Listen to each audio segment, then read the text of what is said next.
I am the Tofu Golem. Please enjoy the video. You start by going straight to Settings and opening Wi-Fi so you can act on the active connection. Once done, make sure the network shows connected under its SSID.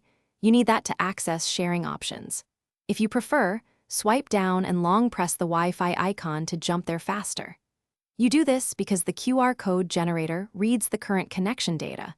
Without a confirmed connected status, the system won't build or show the network QR. Next, tap the connected network to open its detail pane and select Share or the QR icon. That triggers credential packaging. When prompted, authenticate with your PIN, pattern, or biometric. This prevents unauthorized exposure of the password. Once authenticated, the system generates a QR that encodes the SSID and password so another device can join without typing.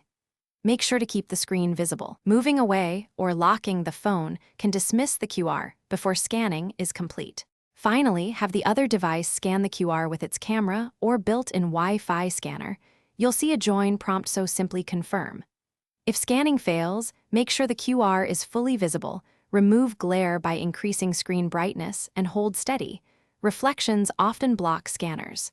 If problems persist, reboot your Realme and the router or check for a system update, because outdated software or a temporary Bluetooth/Wi-Fi conflict can prevent QR sharing from working correctly. Thanks for watching. Consider subscribing if we helped you today.